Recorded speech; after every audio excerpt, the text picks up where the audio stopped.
Comprar a grana, eu tenho que comprar a grana. Tem que juntar uma grana para comprar esse barco aí.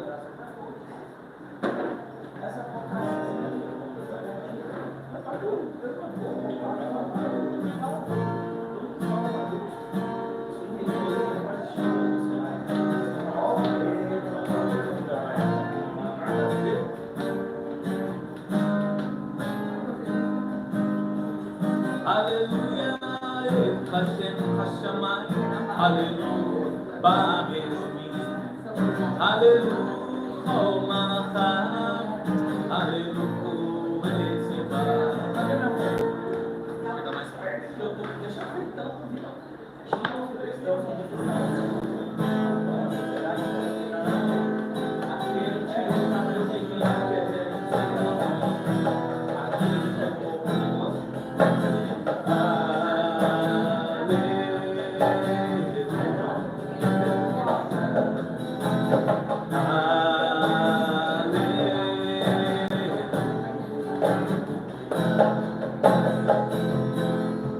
Aleluia, Hashem, Hashamayim, Aleluia, Aleluia, oh Malacham, Aleluia, Aleluia, Shenet Be'areh, Aleluia,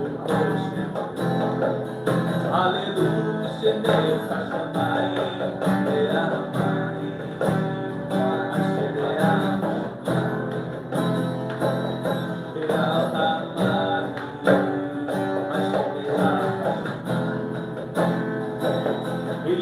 Aleluia, Shem Adonai, Yitzvah B'Nivram, Vayam Yitva Leolam, Yonatan V'lo Yavur.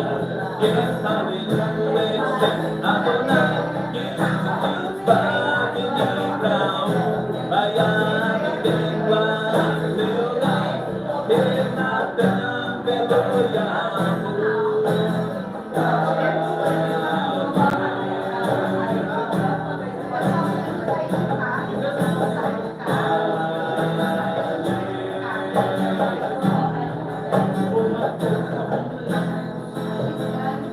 Aleluia, Hashem, Hashamayim, Aleluia, Aleluia, oh Malacham, Aleluia, Aleluia, Shenet Be'areh, Aleluia, Aleluia, Shenet Hashamayim, Be'amayim, Hashem Be'amayim.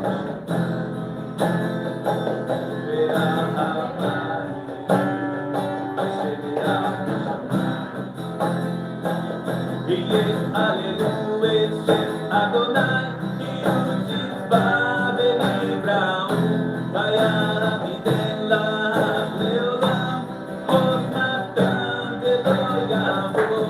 Yes, Aleluia, Shem Adonai, Yitzvah B'Nivram, Vayam Yiten Lav Leolam, Yonatan V'lo Yavur.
Shalom, shalom a todos.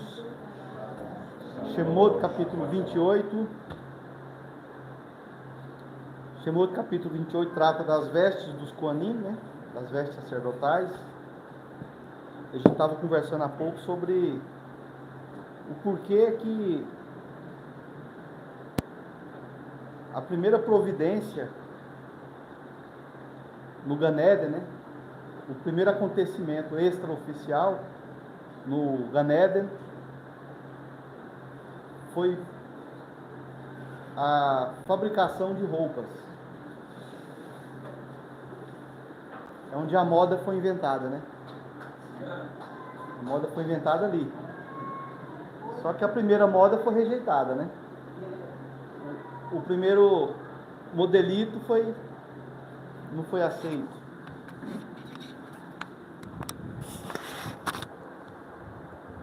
O que foi aceito foi o segundo modelo. Agora, por que os dois principais acontecimentos no Gan Eden, a qual mudou a vida de todos nós, foi o ato de comer, em primeiro lugar, e o ato de vestir. Foram as duas atitudes, as duas ações que tiveram um peso muito grande na humanidade. Agora, o que representa comer e o que representa vestir? Então vamos a comer. O que é comer? Comer é você pegar alguma coisa do lado de fora do seu corpo e aquilo vai passar por dentro do seu corpo e você vai ter vida com isso. Simples assim, só. Isso é o resumo mais simplório do que é comer. Ou seja, você vai comer coisas que estão fora de você, aquilo vai entrar dentro de você e aquilo vai te proporcionar vida ao corpo, não à alma. A alma não precisa de coisas do mundo, essa é uma informação importante. A alma não necessita de coisas do mundo para existir, para ser. Agora, a alma, existe uma lei elohímica, uma lei do Criador, que para a alma estar neste mundo, ela precisa de um corpo. Então, um corpo seria mais ou menos que uma morada, seria mais ou menos como um vaso, para poder reter aquela alma dentro. E no nosso mundo físico, nós podemos pegar qualquer coisa e colocar em um invólucro, em um vaso. Por exemplo, onde é que já se viu você pegar uma caixa de papelão e você pegar vinho e jogar dentro da caixa de papelão? Ou você pegar uma caixa de papelão, coloca em cima do seu fogão, coloca um óleozinho lá no fundo, acende o fogo para fazer um arroz frango e piqui. Não vai dar certo, né? Não vai funcionar. Então, com isso, né, dentro dessa simplicidade toda, o invólucro, aquilo que... um vaso, existe um vaso para tal elemento. Existe um vaso para tal elemento. O vaso da alma é o quê? Qual que é o vaso da alma? O corpo. É a morada da alma, é o corpo. Então, no Gan Eden, quando houve o primeiro pecado, o pecado de Havá e de Adão, porque eles comeram o que não devia comer. Ou seja, olha só, uma coisa tão simples, né? Comer. Eles pegaram alguma coisa ali que era externa a eles e colocou para dentro, e o Eterno falou, não coloquem isso para dentro, porque eu digo que vocês colocarem isso para dentro, certo? Certamente vocês morrerão. E nem falou a data, né, que eles iam morrer, para ninguém ficar preocupado. 937 anos depois, Adão morre. Está cronometrando ali. Então, olha só, uma coisa tão simples, comer. E nós ficamos preocupados nos grandes mandamentos da Torá, na grande vida espiritual, nas profecias, nas visões, no mundo espiritual. Então a gente fica preocupado com coisas grandes. E a Torá está preocupada com coisas pequenas. São coisas pequenas que podem te fazer grande. Não são as coisas grandes. E tem coisas grandes que pode fazer pequeno. Como também coisas pequenas pode fazer menor ainda. Baruch Hashem. Baruch Hashem. Baruch Hashem. Então, vestimentas e comida não é qualquer coisa. É uma coisa banal, coisa que o Criador não está preocupado. Ele está preocupado com a salvação das almas. Né? O que as religiões dizem. É com a salvação das almas. Então, roupa não é qualquer coisa. A roupa essencialmente uma matéria, ela é morada elohímica, até de uma pedra. Para uma pedra existir, para ela ser uma pedra, quem tem que sustentar a existência dela, as moléculas uma ligada à outra até formar uma pedra, é o Criador. Ele tem que estar ali, presencialmente, para poder manter uma pedra inteira.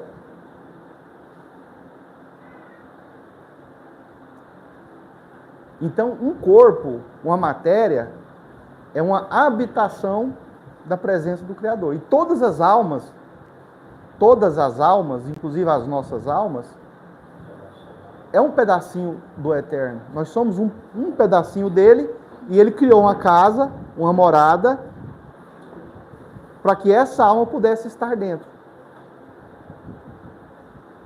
Agora, obviamente, existe uma hierarquia na natureza, onde existem vários tipos de existência. Por exemplo, qual é a função de uma pedra? Por que existem pedras, areia? Por que existe a madeira, a árvore, a planta, a flor, a abelha, a minhoca? Por que existe tudo isso? Será que uma pedra não tem função nenhuma? Vamos... Tem um porquê, né? Tem a finalidade.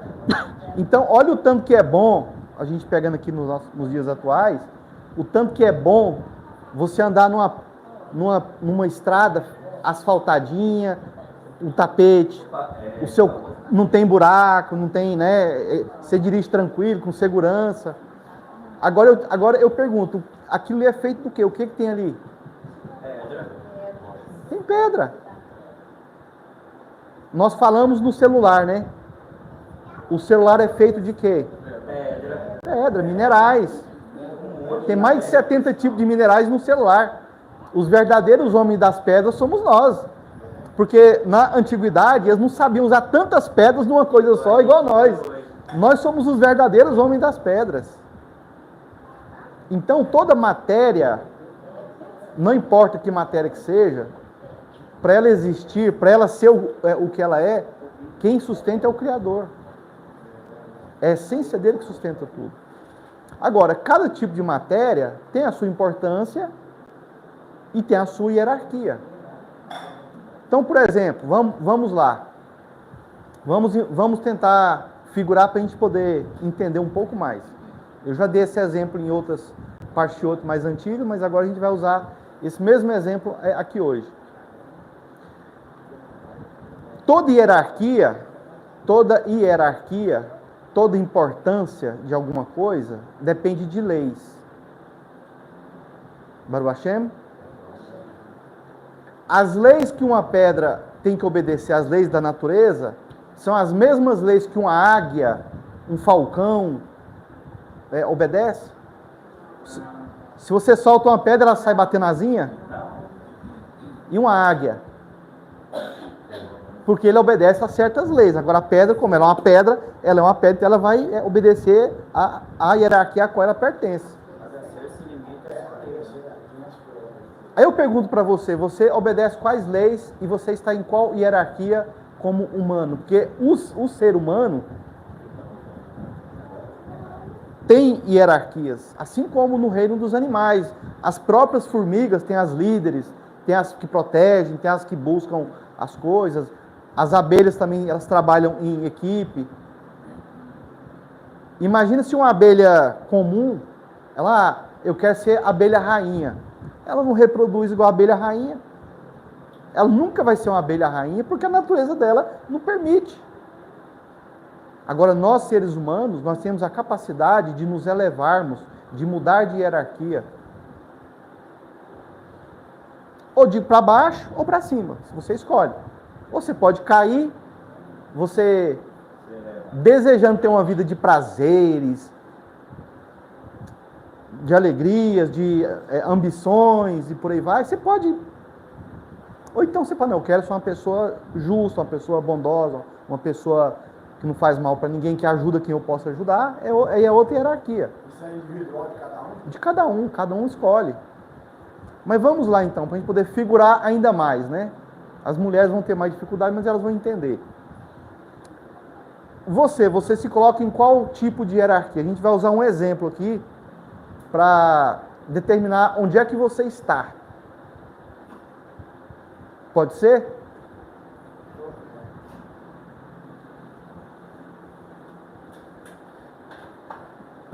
Qual tipo de hierarquia que você está? Vamos imaginar um campo de futebol. Vamos imaginar um campo de futebol. Aí num campo de futebol tem a arquibancada onde vai os torcedores, não é isso? Aí depois tem ali em volta do campo ali, onde ficam os jogadores de reserva, os gandula, que já é outra turma, o pessoal da segurança. Tem os bandeirinhas, tem o juiz e tem os jogadores de futebol. O maqueiro.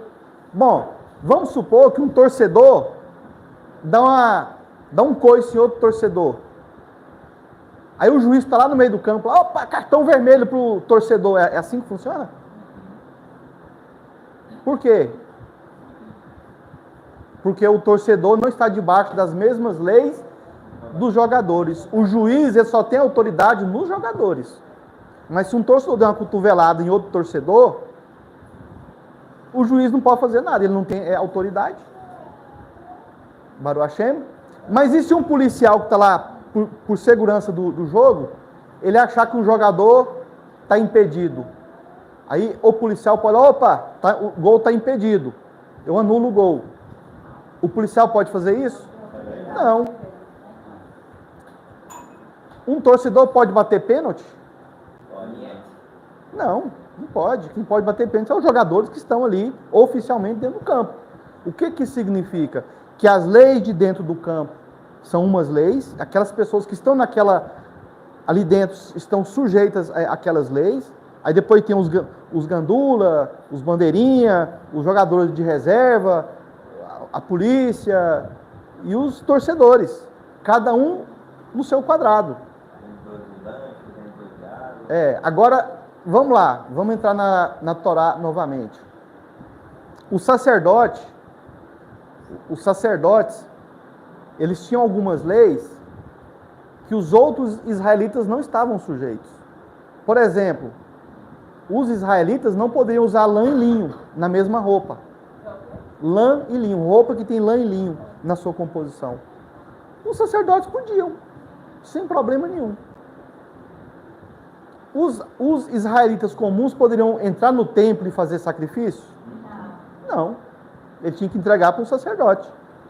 Ele podia entregar para o sacerdote, mas ele mesmo fazer, ele não podia. Os levitas daquele tempo, eles poderiam ter recebido terra? Não, só as outras tribos que receberam terra. Os levitas não receberam terra. Isso é para a época do Mashiach.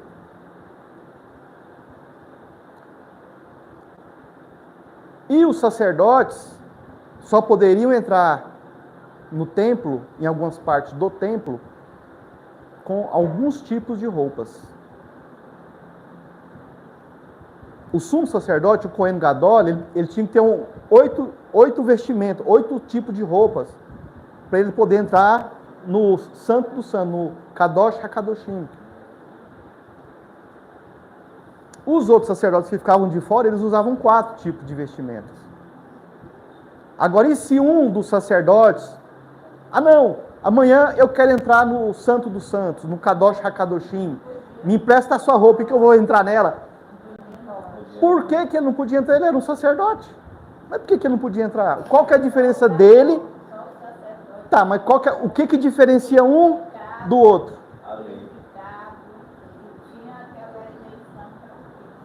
Mas e se alguém fizesse uma lei? Não, vamos autorizar por lei, por decreto, que esse aqui agora pode usar as roupas e pode entrar lá dentro. Mas sabe o que diferenciava o Cohen Gadol dos outros sacerdotes, dos levitas e do povo? A alma dele. A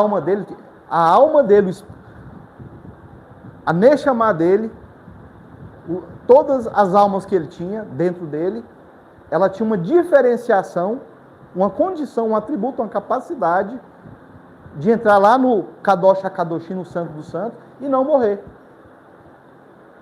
Agora, o que tinha naquela alma que os outros não tinham? Elevação, pureza, separação, estudo, muita dedicação, muita prática, muito testemunho. Então, por ele entrar nesse nível, por causa de... Olha só, para ele chegar naquele ponto lá, além dele ter um comportamento, um coração voltado para o Eterno, temor pelo Eterno, ele tinha que ter comportamento, atitudes, pensamentos, falas, estudos. Ele tinha que fazer um monte de coisas, uma série de coisas para que ele chegasse naquele ponto. Não era assim, eu quero ser sacerdote e não estou nem aí, como foi o caso de Corá, Datã eles queriam, mas e aí, eles podiam? Não. Eles podiam até chegar no nível alto se eles fossem por outro caminho, não o da rebelião contra Moshe e contra Aron. A primeira coisa é submissão. Ter submissão, ter respeito, ter aquilo que Davi tinha por Shaul. Davi, mesmo ungido, respeitava Shaul como rei. Ele nunca usurpou, ele nunca rebelou contra Shaul. Baruch Hashem? Hierarquia. Por quê? Porque ele sabia que foi o Eterno que ungiu. Uai, se o Eterno ungiu, quem sou eu para tirar isso? Agora, se o Eterno me ungiu, no caso lá de Davi, foi o Eterno que ungiu, ele não tem culpa. Não foi lá, eu quero ser rei. Quando Davi foi ungido, eles até tiveram dificuldade para achar Davi, né? Porque ele estava lá cuidando das ovelhas, né? Nem ele sabia que ele ia ser ungido rei. Foi uma surpresa. Ou seja, quem escolhe é o Eterno, não somos nós. Sobre um pastor. Tudo pastor. Baruch Hashem? Então, qual a importância das vestimentas em relação a essa hierarquia humana que nós temos, em relação à alma e à casa? Porque o nosso corpo é uma vestimenta de alma. Só que o nosso corpo, por conta do pecado de Adão e de Havá, também precisa de roupa. E as roupas representam a pessoa. E os Koanim, eles tinham que vestir alguns tipos de vestimentas que de alguma maneira representassem eles. Baruch Hashem? Então, entrando de vez em nossa Parashat, nós temos uma incrível capacidade de nos enganar com a realidade externa. Temos ou não temos? Nós temos uma incrível capacidade de nos enganar com a realidade externa. Olha só, se a gente vendo, ouvindo, cheirando, apalpando, vendo ali, é concreto, a gente se engana, imagina pensamentos, ideias, filosofias e coisas espirituais. Coisas que podem ser até mudadas. Se coisas concretas a gente se engana, imagina coisas que não são concretas, abstratas ou espirituais também. Então nós temos a incrível capacidade de nos enganar com a realidade externa. Somos muito mais narrativas e teorias, que é o famoso achismo, do que observadores conscientes do puro contexto da realidade da ação e da reação do mundo. Infelizmente, a nossa consciência está muito longe do nosso cérebro. Agora, o que é o nosso... Você acha que o seu cérebro é você? Não ele. Não é ele. Os seus pensamentos é você? Também não. Você sabe o que é o seu cérebro? Se fosse para a gente simbolizar aqui, figurar o cérebro é mais ou menos uma lâmpada. O cérebro é onde a sua consciência, a sua subconsciência se manifesta. Só que a sua subconsciência, ela tem uma outra fonte, que é a sua alma. E a sua alma, ela fica do lado de, entre aspas, né? Não é que fica do lado de fora de você.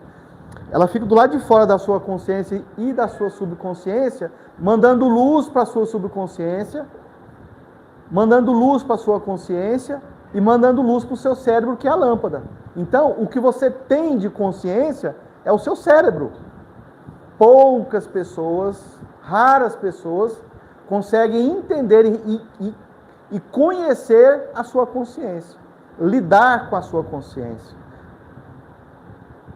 Tanto é que nosso cérebro, ele sabe que ele é ele antes da gente adquirir a nossa consciência de fato. Sim.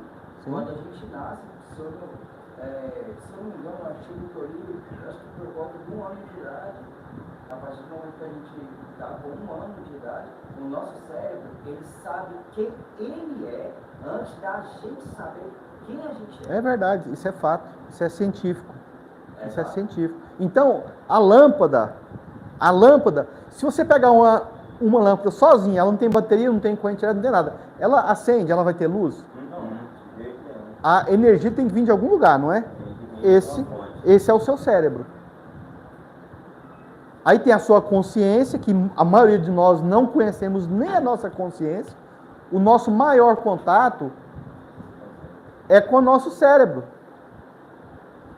Não é com a consciência. Então, se nós temos dificuldade para nos relacionarmos com a nossa consciência, quem diria com o nosso subconsciente? Então, na verdade, nós não nos conhecemos bem. Essa máquina, o condutor dessa máquina, ele não é tão hábil para dirigir essa máquina. Sabe por quê? Você consegue controlar a sua raiva, as suas reações, os seus desejos, as suas vontades, as coisas que você fala, as coisas que você vê e interpreta, dentro da realidade pura, da verdade pura, ou você se engana muito, o tempo todo?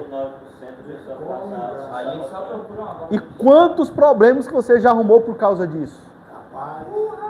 Quantos problemas, quantos prejuízos que você já levou, simplesmente porque você não tem uma consciência, vamos dizer assim, no linguajar aqui do goiano, mas do mineiro, apurado. Quantas autossabotagens? Simplesmente porque você não conhece nem a sua consciência. E pelo fato da pessoa não conhecer a consciência da gente, ou seja, não se conhecer, a gente passa a metade da vida só totalmente auto se matando. Se sabotando, quebrando a cara. Por não se conhecer. Exato. Levando prejuízo na vida. E se a gente se conhecesse bem, pelo menos na consciência, se você soubesse quem você é realmente, como que você reage, porque assim, ó, é muito comum, né? A esposa ou o marido, né? E vice-versa, a mulher consegue ver os defeitos do marido, às vezes ela fala para o marido, e o marido não acredita. Às vezes outras pessoas veem o mesmo que ela vê, e ela fala, e a pessoa não acredita. E também o contrário. A consciência é uma grande acusadora? Ela é. Ela é porque ela vai ter medo dos resultados. Nós temos muito medo, nós temos mais medo das consequências do que de fazer as coisas erradas. Um outro fato sobre o nosso cérebro é que ele calcula o nosso, isso acho que foi Oxford, se eu não me engano, que eu estava lendo, o nosso cérebro, quando a gente acorda da nossa rotina, isso eu achei incrível, a nossa rotina, ele já sabe da nossa rotina, quando a gente acorda, ele calcula como vai ser o nosso dia, ele faz uma antecipação do que pode acontecer, ele calcula erros, acertos, fatores de risco, sem a gente ter essa ciência. Pode perguntar, Ismael. Tem uma passagem que fala que maldito é o homem que confia no homem. E esse homem é nós mesmos, né? Se a gente confiar na gente mesmo, vontade, a gente... E é isso mesmo. A gente pensa que é só os outros que a gente pode confiar, né? Mas na verdade, ainda bem que tem... Assim, eu tenho um costume, o Wendel já ouviu muito isso da minha boca. Eu gosto de ouvir os meus inimigos, aquelas pessoas que se consideram minhas inimigas, né? Eu gosto de ouvir elas. Porque os inimigos, muitas vezes, são muito mais sinceros do que os amigos. Tem mais transparência. Mas, porque ele é original, ele fala mesmo, né? Os amigos não. A maioria dos seus amigos, eles vão passar a mãozinha. Eles vão te consolar. Aí entra em compatibilidade pessoal. Né? Então, a gente fala muito assim, ó, que os amigos nos consolam e os inimigos nos promovem. Então, muitas vezes, o inimigo, às vezes, ele fala mais a verdade sobre você do que as pessoas que estão ali à sua volta. Porque ele vai ser mais sincero, né? Com a raiva, com o ódio, né? Mas ele vai ser mais sincero, né? Então... E a própria pessoa também, né? Sim. Então, infelizmente, a nossa consciência, ela está muito longe de nosso cérebro. E se a gente aprendesse a conhecer a nossa consciência, isso já seria um passo para conhecer o subconsciente. Se você conhecesse a sua própria consciência, você se consertaria em muita coisa. muitos problemas, doenças, dificuldades que você tem, você conseguiria resolver, só se conhecendo. Você ia se superar. Agora, se você conhecer o seu subconsciente, você ia se transcender, que é o que o Cohen Gadol tem que fazer para chegar a ser um Cohen Gadol, que é o que Davi chegava, o que os profetas chegaram, transcender o subconsciente, chegar até entender a própria alma. Olha, o dia que você alcançar a sua alma, você entender a sua alma, você não vai ficar tão preocupado em enfeitar tanto o seu corpo. É lógico que a gente vai cuidar do corpo, vai andar bonito, bem arrumado, Baruch Hashem, a gente tem que fazer isso. Mas enfeitar a alma, cuidar da alma, e vestir a alma com um corpo belo, uma roupa bonita, enfeitar o corpo por causa da alma, é muito mais grandioso do que você enfeitar para passar inveja nas outras pessoas, ou para mostrar para os outros que você é melhor. É muito melhor. Imagina você cuidar do seu corpo, porque a sua alma é maravilhosa. Nossa, eu vi minha alma, eu sei como é que minha alma é, e ela precisa de uma casa maravilhosa, que é um corpo. Uma casa saudável, uma casa bonita, bem limpa, que não tem coisa imunda, não tem porco, cochonilha, não tem nada imundo. Essa alma merece isso. E é por isso que o Eterno manda o povo de Israel fazer o Beit HaMikdash e o Mishkan lá no deserto. E ele escolheu quais eram os materiais que seriam construídos. E quando você come, você está escolhendo os materiais que o seu corpo está sendo construído. Porque todo dia o seu corpo usa dos alimentos que você come para ele se construir. Por isso que na hora de fazer o alimento, sempre tem que ser grato, né? Tem que ter gratidão. Você faz a comida de tal jeito, a comida sai horrível, então mesmo todo que você faz. E vai para o corpo, né? E vai para o corpo. Tem. Pode falar, Ismael. Pode falar. Na nutrição, eles têm um ditado que é verdadeiro. Porque comer é um ato político. Sim, Acaba político. tornando um ato político. Mas é. Aí tem os alimentos que a gente deve e os que a gente não deve. Aí cada indivíduo vai deparar nesse momento. E ele vai ter A política de comer ou não, né? Mas é um ato. O homem, ele é político por natureza, né? Em tudo, inclusive nas vestimentas, né? Baruch Hashem. Infelizmente, nossa consciência está muito longe de nosso cérebro. O fato de não enxergar a realidade como ela é, cria possibilidade de cometer erros. Por mais que algo pareça bom por fora, atraente, desejável, não sabemos o que tem por dentro. Baruch Hashem. O conhecimento do bem e do mal era vestido por uma? O conhecimento do bem e do mal era vestido por uma? O que vestia o conhecimento do bem e do mal? Hã?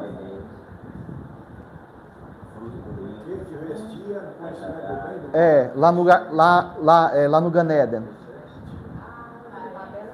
Uma fruta. Olha só, olha só, o jardim era maravilhoso, não tinha pecado, não tinha morte, não tinha doença, não tinha pobreza, não tinha nada. O chão era de safira, de esmeralda, de ouro, de diamante, só coisa maravilhosa. Eles eram milionários ali dentro, e todo mundo que nascia ia ser bilionário, não ia ter ninguém pobre, ninguém passando fome. Muito rico, muito rico. Mas tinha uma frutinha bonita, cheirosa, atraente. Mas é uma fruta mesmo? Fruta. Mas não era maçã. Né, fruta mesmo. Mas não era maçã. Não era bem uma maçã não, mas era uma fruta. Não era maçã. E bastava eles não comer aquilo ali, sabe? Gente, tinha milhões de frutas deliciosas e maravilhosas. Eles iam passar a eternidade experimentando coisas novas e nunca iam conseguir parar. Eles nunca iam repetir fruta nenhuma. Como nós seríamos hoje? Poxa vida. Tudo lindo, tudo maravilhoso. E ouro. Não, pensa, você passar uma eternidade, todo dia você come uma fruta diferente, você nunca repete. Eternamente. Um sabor diferente, um cheiro diferente, uma cor diferente, uma cor diferente. A gente ia casar? Hã? A gente podia casar? Olha o que ela tá pensando aí, ó. Olha o pensamento dela. Moço, O senhor não percebeu, mas é a conta aí, Wendel. Se ela tivesse lá, ela tinha comida fora. Tinha. Certeza. Conta aí o que aconteceu com Adam. É, aí, ó. Escuta o que aconteceu com Adam aí, ó. A única mulher que falava a língua da serpente era a Adam, você tá muito feliz. Adão. Tá muito feliz aí. Vou te arrumar um problema. Vai dormir que eu vou arrumar um problema com você. Agora eu vou usar a sua frase, exatamente. Aí arrumou um problema para Adam.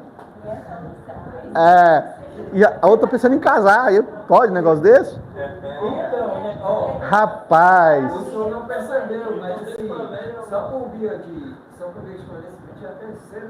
é, ué. Pois é, ué. Então, assim, desde os primórdios, a mulher dá dor de cabeça pro cara, então. Ah, cara, não. Então, eu não vou falar não. Aí você entra, você quer, né? Dá dor de cabeça. Aí vai dar sua hierarquia. Nossa. Aí vai Se você é fácil de desejar, de querer, se você é fraco, aí você vai colher qualquer coisa. Às vezes pode ser bonito por fora, igual a maçã do pecado, né? Entra por fora e cagada por dentro. as da BBL. Aí você tem que ter um nível de hierarquia igual o seu pai, de saber escolher. Bonito por fora e por dentro, né, Jean? Tem que ser assim, ó, viu? É ter esse patamar aí. Ó, segue o seu pai que vai ser sucesso. Pra ele, seguir o pai dele, que é bonito. Escuta o seu pai que vai ser sucesso. Escuta o seu pai que vai ser sucesso. Volta a ele de vossa Ó, ele vai sair daqui Ó. voando, ó. Você tem 2 orelhas e uma boca. É 2 contra 1. Quem vence é os 2. É 2-1, tá vendo? Escuta o seu pai. Escuta o seu pai. Baruch Hashem. O fato de não enxergar a realidade como ela é, cria possibilidade de cometer erros. Por mais que algo pareça bom, viu, Lucas? Por fora, atraente, desejável, não sabemos o que tem por dentro. Satanás. Pode ser. Ou o conhecimento do bem e do mal estava vestido por uma Mentira. fruta. Faz parte. Nossa Parashat fala das vestimentas dos Koanim. E que a partir das vestimentas, nossa Parashat começa, Escolhi. fala das vestimentas do Koanim, São sacerdotes. os sacerdotes. E que a partir do conhecimento, a partir das vestimentas, eles começam a servir o Criador. Representando todo o povo. Em Shemot 28:2 diz: você, presta atenção. Isso aqui não está falando para os Koanim, está falando para Moshe e para o povo. Vocês e você individualmente fará vestes sagradas para o seu irmão Aharon. Não era para... Posso ter uma pessoa? Só para perder uma arte, assim, que eu acho que pode dar certo esse negócio que perguntou lá. Ele vestiu a roupa dele na época para tentar ser digno com Deus. Isso mesmo. Exatamente isso. O Lucas, coisa assim, superficial, ele fica bem abobado, sabe? Mas coisa profunda, a cabeça só funciona com coisa mais profunda. Ele acerta tudo. Agora, coisinha assim do cotidiano, pode esquecer. Não, eu tô falando sério, aí. Você lembra daquela pergunta que você respondeu aqui? Todo mundo aqui ficou... E você vai e responde. Só coisas profundas. Até eu que encho o saco de vez em quando que tá lá. Coisas rasas, não adianta nem falar pro Luke que vai ficar voando. Tem que ser coisa mais aprofundada. Aí ele acerta. Baruch Hashem. Em Shemot 28:2 diz: você fará vestes sagradas para o seu irmão Aharon, para honra e beleza. Não era para Aharon fazer as próprias vestes. Não é para o Cohen fazer as próprias vestes. Não era para Caim fazer o próprio sacrifício. Quem que era para fazer o sacrifício de Caim? Era Abel. Não era para o sacerdote, não era para Aharon fazer as próprias vestes. Não era. E o texto fala para a honra e para a beleza. Isso é uma mitzvah, será? Então, se eu tenho um Cohen, o que eu tenho que fazer? Eu tenho que fazer uma veste para o Cohen. Eu tenho que fazer uma veste para o Cohen. Não é o Cohen fazer as próprias vestimentas. Agora, o que significa eu vestir um Cohen? O que significa isso? E tinha Não deixar intercessão para faltar ele. nada, porque isso significa dentro de manter ele, da comunidade, né? Quando eu faço a veste do Cohen, eu não deixo faltar nada para o Cohen. Sacerdote. Sacerdote. Cohen é um sacerdote. É um sacerdote, Cohen. Então, o que é eu fazer a vestimenta do Cohen? Fazer a vestimenta do Cohen é eu cobrir a alma do Cohen. Posso continuar?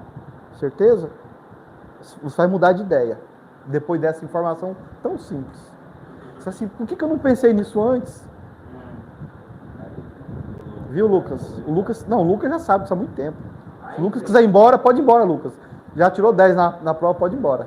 Não precisa nem ficar aqui para ficar soprando para os outros.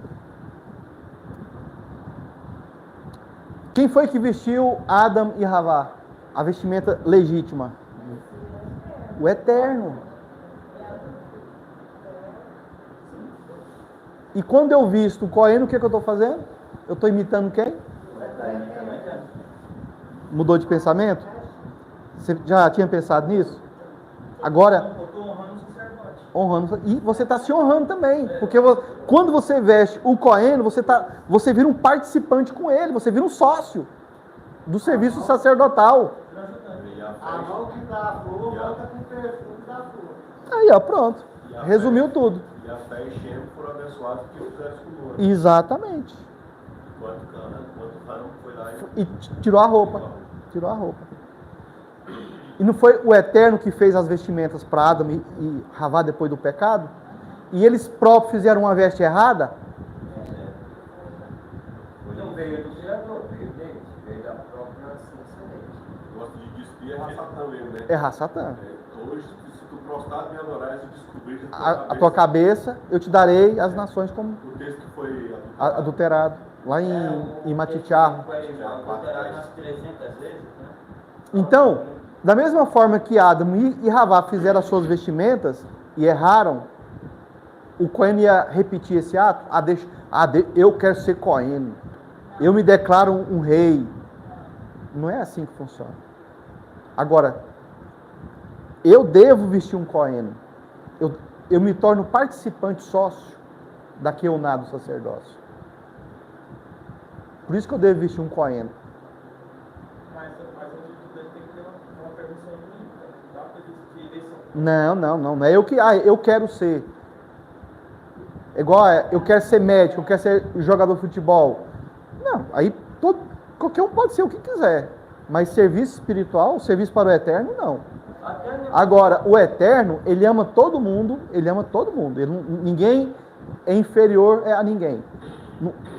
Independente de pecado, de erro, do que quer que seja, ele não tem isso aí não.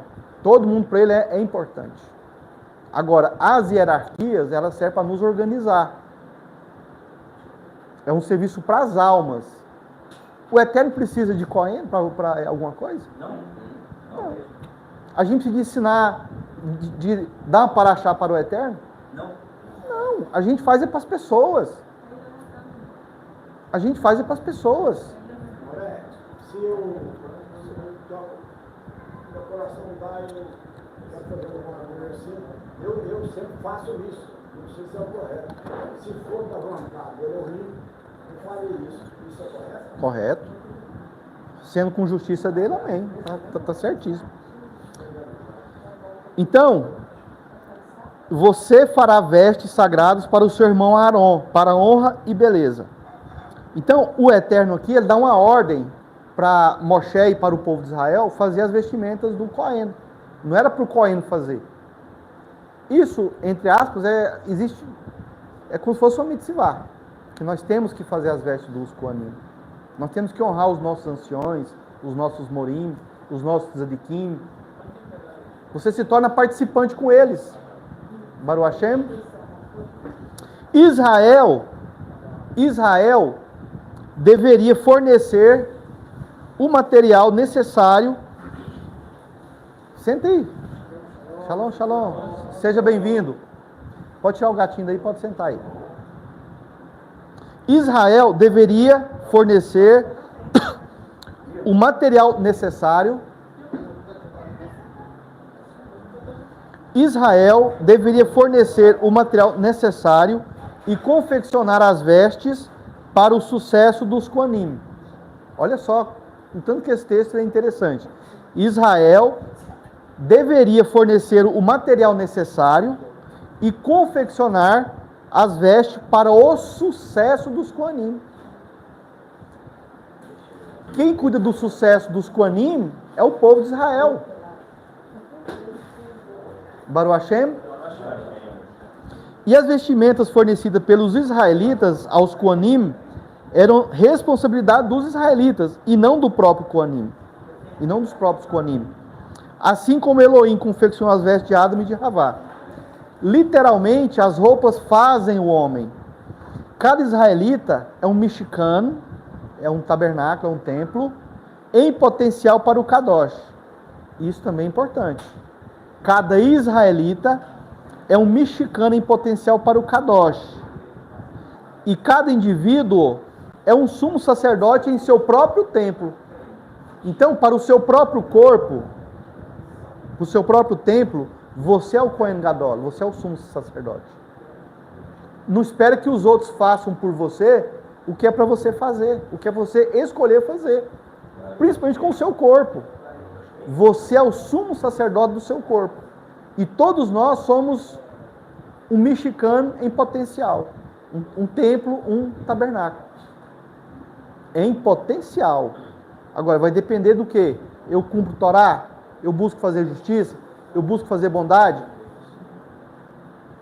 Porque é os meus atos que vão construir essa morada para essa alma.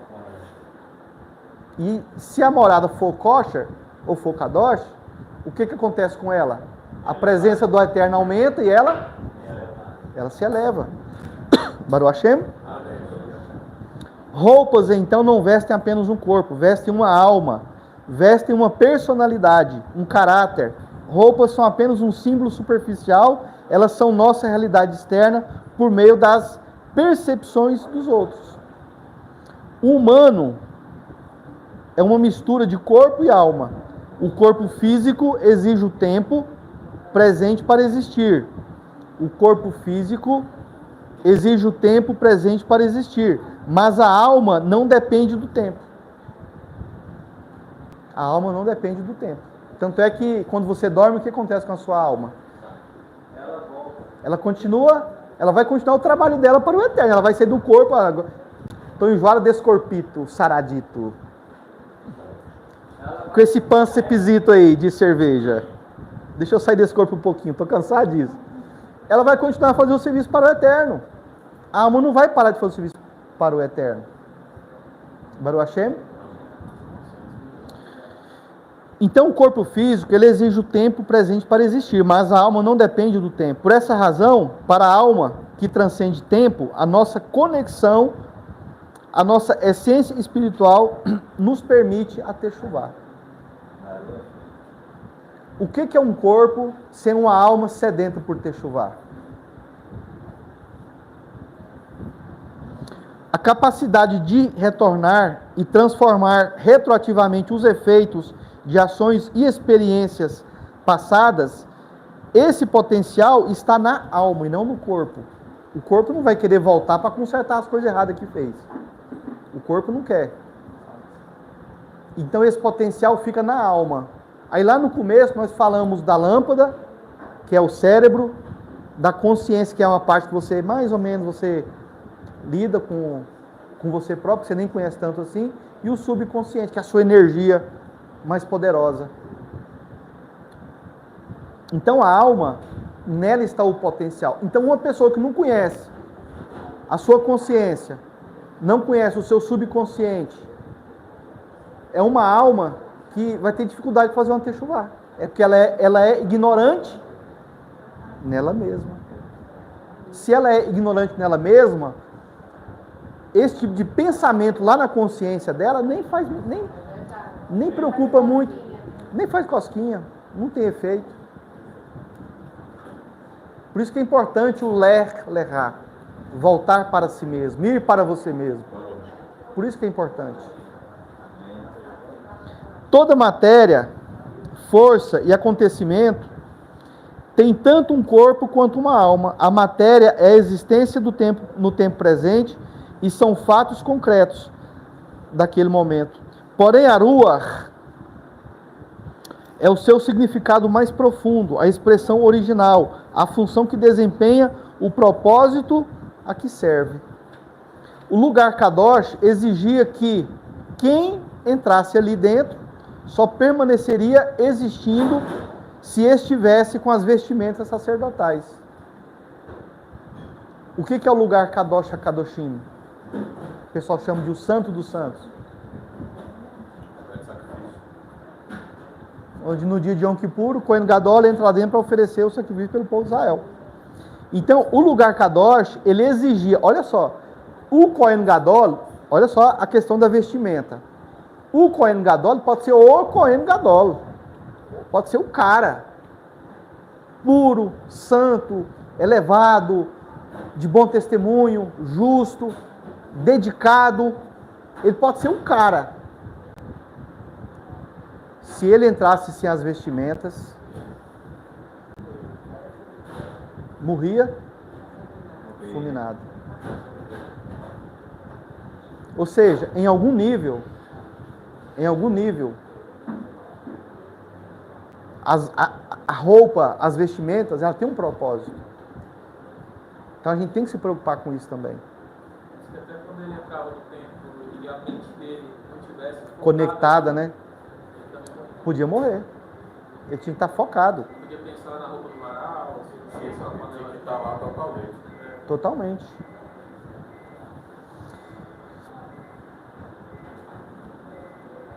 Se ele entrasse no tabernáculo sem essa vestimenta, ele não poderia realizar seu serviço. Não era por causa da kadoshidade da alma dele, era por causa do corpo. Então o corpo também tem uma importância. Baruch Hashem. Será que as vestes, ela faz então o sacerdócio? O propósito disso não é a exclusividade da alma do Cohen, mas a representação das doações e do avodá dos israelitas representado pelas vestimentas. Agora aqui está um nível mais profundo. Aqui está um nível mais profundo. Então, se o Cohen Gadol, se ele entrasse sem as vestimentas, ele morria. Como o Éder falou, se a alma dele não estivesse totalmente conectada e pura e dedicada para entrar, e ele tivesse com as vestimentas perfeitas, ele também morria. Ele ia morrer também. Então, uma parte precisa da outra. E nós aqui, né, aqui no mundo comum, aqui na Galut, como dentro de Israel, nós temos a alma e temos o corpo. Os dois têm que estar em kadoshidade. Não adianta eu só vou cuidar da minha alma, mas o meu corpo eu vou fazer dele qualquer coisa. O corpo tem a sua importância. É a mesma coisa. Quem é que vai colocar um vinho novo no odre velho? Quem é que vai pegar um colar de ouro e deixar no meio de uma praça e vai se divertir lá na praça? Põe no banco, né? As 7 chaves. Tem como um acordo. Então, eu não posso pegar a minha alma e ter qualquer corpo. Eu tenho que cuidar do meu corpo também. Da kadoshidade do meu corpo. Eu tenho que cuidar da minha alimentação, dos meus pensamentos, da minha fala, dos meus prazeres. Nós temos que ter muitos prazeres. Prazer é saúde. Essa ideia de que é o sofrimento que purifica a alma, purifica o pecado. A pessoa não vai se arrepender se ela estiver sofrendo. Mas se eu não estou com pecados, eu não tenho que estar vivendo uma vida regrada de sofrimento, de dor, de falta das coisas. Não, eu tenho que ter prazer. Tem que se abastecer de alegria. E o Criador fez prazer, foi para a gente sentir. Mas o pessoal diaboliza o prazer, ou usa o prazer da forma errada, da forma impura. Captura o prazer. Fato. Deus parte da vida, tem alegria direta. Tem alegria direto. Baruch Hashem. Então, será que as vestes faz o sacerdote? O propósito disso não é a exclusividade da alma do Cohen, mas a representação das doações e do arravá dos israelitas representados pelas vestimentas. Ou seja, as vestimentas dos Kohanim e do Cohen Gadol tinham que vir das doações do povo. Ou seja, o povo tinha que se associar com o sacerdócio. De maneira que eles se tornavam sócios dos sacerdotes? Investindo no sacerdote. Fazendo as doações de ouro, de prata, de linho, de seda, de tudo que eles iam usar ali. Se tornavam sócios daquele trabalho, daquele avodá. Participantes do projeto. Então, quando um Cohen estava lá fazendo um serviço, ele estava representando quem ali? O povo. Então, nesse caso, por isso que se ele entrasse sem o povo que ele estava representando, sem aquilo que o povo colocou nele, sem as vestimentas, no lugar Kadosh, ele morria. Ele podia ser santo, santo, santo. Ele ia morrer. Sim, amém. Cada Éfode. você conhece o éfode? Sim, sim. Tem 12 pedras, né? Sim. Cada pedra delas representa um motivo, né? Do povo de Israel. Sim. Eu acho que esse sentimento de nacionalidade também está sobre o Cohen, né? Sim, sim. Ele não está representando só ele, mas tipo, a nação inteira. A nação toda. A nação As toda. vestes são importantes, né? Muito importantes. Né? E o éfode, ele é muito importante. E o éfode falava com o povo também. Né? Saiu uma voz ali de dentro.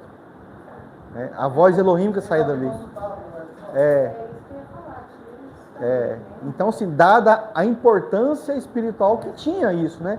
Mas o povo unido, as pedras todas unidas, o povo se torna forte. Já o povo dividido, o povo se torna fraco. É como eu estava conversando com o Deck, né? A gente conversando sobre essa questão da união e da desunião do povo, né? Do povo de Israel no mundo todo, né? Dos judeus do mundo todo. Né? Cada um quer fazer de um jeito, um pensa de um jeito, mas o nosso povo, ele falou uma coisa muito curiosa, né? O Deck, que o povo, os grupos, eles querem se unir com pessoas iguais. Ah, se você não usa o mesmo kippah que eu, se o seu tecido não for só branco, tiver azul, eu não quero que você fique perto de mim. Ah, se você tem tal costume, eu não quero você perto de mim. Ah, se você fala de tal assunto, eu não quero nem conversa com você. Não é assim que os grupos acontecem aí pelo mundo? É muita desunião. Principalmente por causa do fanatismo, né?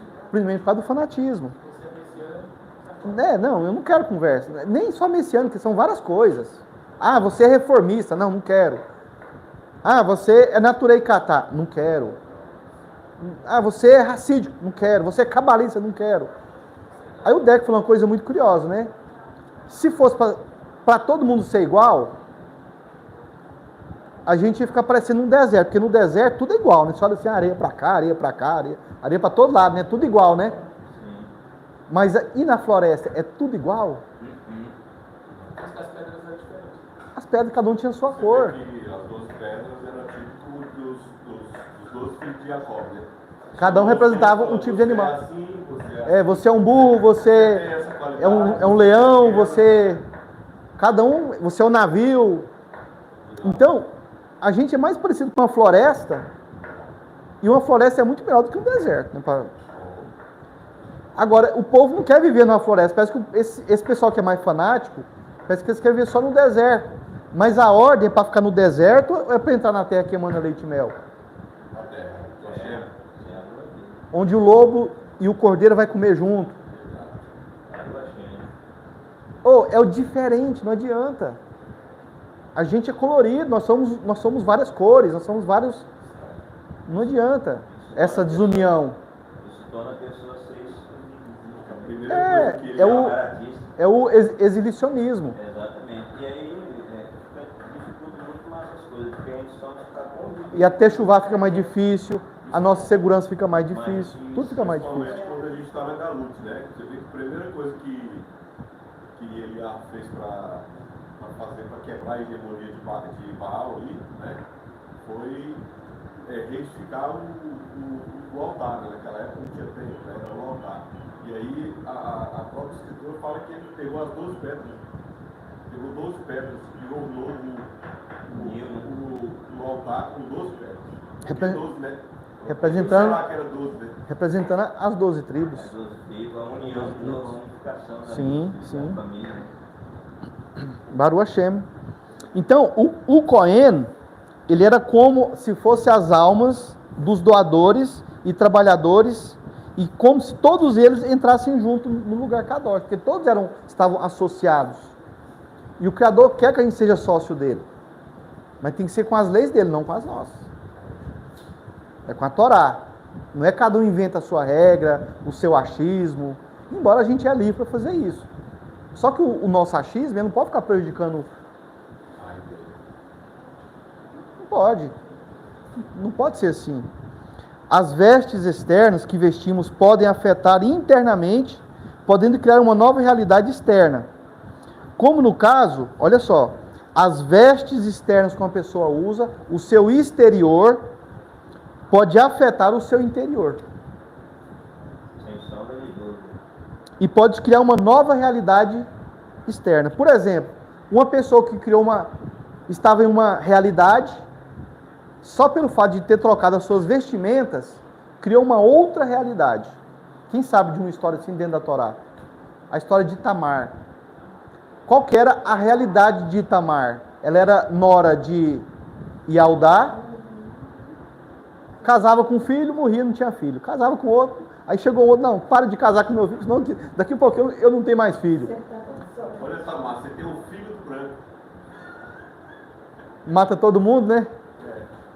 Ou seja, essa era a realidade dela. Era essa.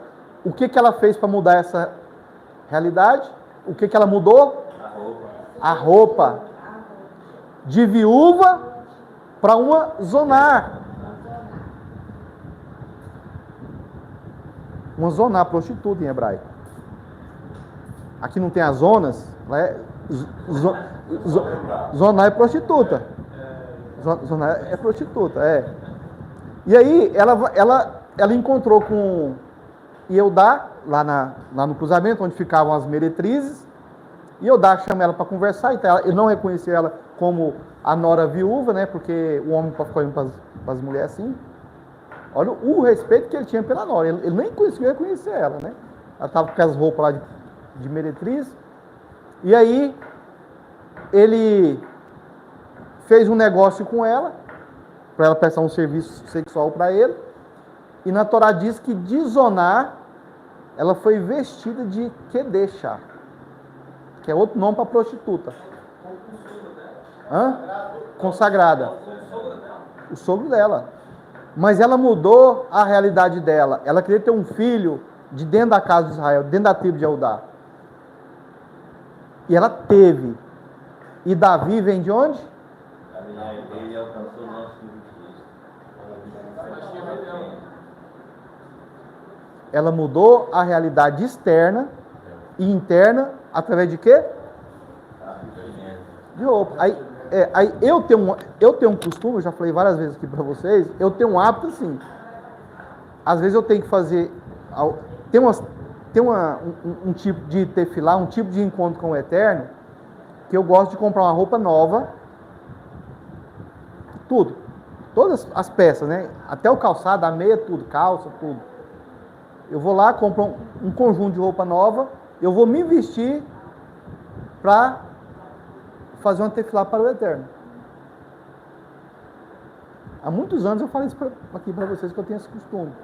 Aí depois que eu usei essa roupa específica para o Eterno, aí eu uso ela para outras coisas. Também tem um costume judaico, no Shabbat, o pessoal vestir Roupa nova, uma roupa melhor, isso é um costume do Shabbat. É um dia de festa, né? Tem que ser. A gente vai se apresentar para o rei, né? Então a gente tem que ir com uma roupa boa, uma roupa de majestade. Uma pessoa também que mudou a realidade dele foi Jacó. pelo de Esaú, ó, mais um, tá vendo? Aí vai surgindo, tá vendo? É isso aí mesmo. Ele trocou de nome. Mudança tremenda, né? Mudança tremenda. Imagina antes, o caso de lá era Jacob, agora é chamado de Israel, já é uma mudança, né?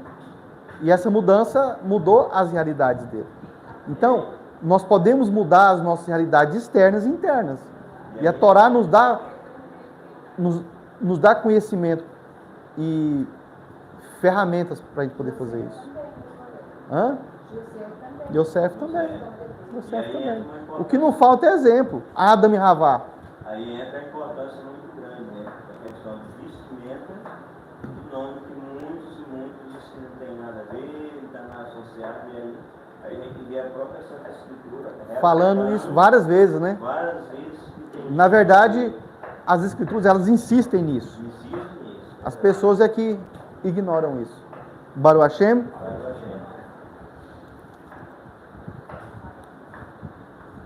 Baruch Hashem. Está escrito que as vestimentas são para o esplendor e a grandeza de Aharon. Está escrito que as vestimentas são para o esplendor e a grandeza de Aharon.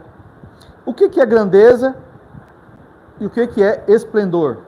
Grandeza de Aharon são os dons que o Criador deu a Aharon e nos dá. Isso é uma grandeza. Esplendor é o que fazemos com esses dons. O que você faz com os dons que o Eterno te dá?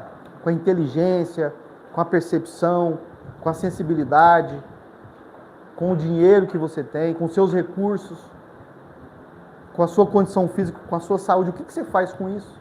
Isso são grandezas, são dons. Sabemos que nossa vida é uma dádiva do Eterno, mas o que fazemos com ela é nossa dádiva.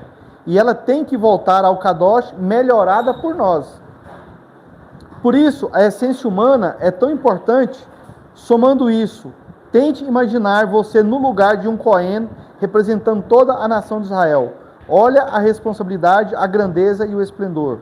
Nosso comportamento é direcionado por nossas atitudes. Se você deseja bons finais felizes, você deve se preocupar com suas atitudes. E nossas atitudes são resultados de nossas crenças e pensamentos. A Torá ensina que o inverso igualmente é verdadeiro. Para que Aharon assuma a Keuná e sirva ao Eterno representando o povo de Israel, ele precisava, em seus sentimentos e emoções, sentir digno de compreender a natureza real por trás do sacerdócio. A gente vê Aharon, em algum momento, ele reclamando de alguma coisa, pedindo alguma coisa, fazendo alguma coisa de muito especial para que ele recebesse o sacerdócio, ou ele simplesmente observava Moshe. Ele era um observador, né? A gente não vê Aharon como aquele cara de iniciativa, né? Ele parece que é secundário, mas isso aí é uma característica de humildade dele. Porque podia parecer que ele estava tentando usurpar da função de Moshe e até do Eterno. Imagina o povo começar a idolatrar Aharon. Se o corpo de Moshe teve que desaparecer para não ser idolatrado, então Aharon já pensou, não, eu vou ficar na minha, mas, né, a segunda voz da dupla, né? A capacidade era a característica de todos os grandes líderes de Israel. Humildade, modéstia. Moisés, que era o grande Moisés, falou, não, eu sou incapaz, né? Eu não dou conta de fazer Eu isso. não dou conta de fazer isso. Davi, mesma coisa, né? Grande maioria. As vestes sagradas, assim como o óleo de unção, eram veículos para chegar a essa verdade, e não uma barreira. Olha só, o tanto que isso é sério. As vestes sacerdotais eram veículos para chegar a essa verdade, e não uma barreira, algum tipo de obstáculo entre as vestes e o corpo de Aharon. Ou seja, muita gente coloca tanto foco nas vestimentas. O ar? Som? Tá? Às vezes é porque às vezes ele dá um delayzinho. As vestes sagradas, assim como o óleo de unção, eram veículos para chegar a essa verdade, e não uma barreira, algum tipo de obstáculo entre as vestes e o corpo de Aarão. Para isso, não poderia existir uma barreira entre o povo israelita e Aarão, e o meio pela qual a Queuná, o sacerdócio pessoal de cada israelita, era representada por suas ofertas e demais trabalhos em função do Mishkan e de vestir e manter Aarão livre de outras ocupações, se dedicando ao Kadosh de Israel. Criar obstáculos é proibido. Nós não podemos criar obstáculos entre nós e o Criador. Porém, a Torá convida aqueles de coração sábio a aprendermos que os impedimentos físicos e emocionais que colocamos entre a kadoshidade e nós mesmos, e entre o Criador e nós, são objetos estranhos que não fazem parte do Mishkan ou das vestimentas sacerdotais. Ficou claro?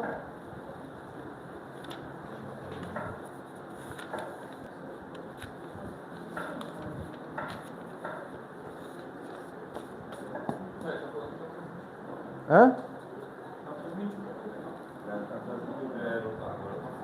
É porque às vezes ele dá um delayzinho no finalzinho. Não, tá desde o começo. Ah, é? Não transmitiu.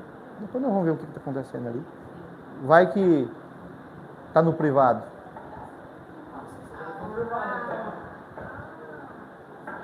E também, ó, vocês são ligados. Mas eu tô muito bonito assim, ó. Eu gostei. Coisas tudo intencional. Eu gostei. Eu achei que ficou bonito. Alguém quer fazer algum comentário? Alguém quer fazer alguma pergunta? Quer acrescentar alguma coisa? A importância, né, da obediência de lei, quando o Morel contou a questão do campo de futebol e a questão do liquidar. Todos dentro do mesmo ambiente, do mesmo grupo, mas com leis diferentes ao cumprir. Um não se misturava com a lei do outro, não invadindo o que o outro era para fazer por causa da elevação. Mas a questão é assim, ó. Não pode pegar uma pessoa que é pescador e pegar um avião para ele pilotar sem ele passar pelo aprendizado. E ele não vai conseguir. Não vai conseguir. Baruch Hashem. Uma coisa também que eu percebi é que, desde o começo da minha teshuvá, desde até agora, é que quando realmente você quer mudar, você tem que demonstrar isso. Você tem que mudar não só o seu nome, não só as suas vestes, Internamente. não só a sua intenção, mas o seu modo de agir, o seu jeito de falar, o seu... demonstrar arrependimento mesmo, demonstrar que você realmente mudou, que você é um israelita, filho de Abra, né? Filho de Abra, Baruch Hashem. Só, tipo, não só abrir pilar, mas também, porque não adianta você fazer uma abrir pilar e você também não ser circuncidado no coração. A gente aprende na Bíblia também. Se a gente nascesse e no 8º dia a gente fosse circuncidado, né, como deveria ser, a gente começaria pelo certo, né? Você já começaria certo, né? Mas depois de adulto, a Brit Milá é a última circuncisão. É o coração, é a boca, é o olho, é o pensamento. Aí depois é na carne. É o prepúcio. Baruch Hashem. Baruch Hashem. E aqui na comunidade, 99% é circuncidado. 99%. Baruch Hashem. Podemos fazer a nossa Havdalah, finalmente. Baruch Hashem. Eu vou tentar liberar o vídeo ali.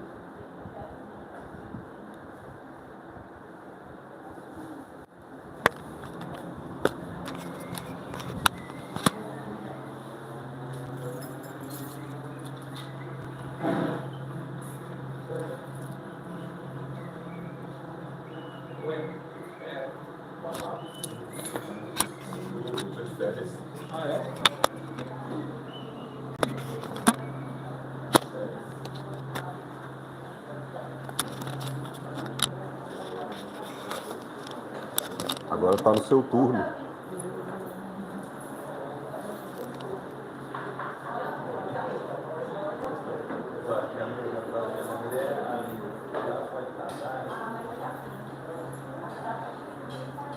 chegou ali e lá pode casar, podia casar, hein? Ela tá pensando na fruta. É. Vamos fazer a bênção do Talit? Deixa ele voltar lá. Ah, tá.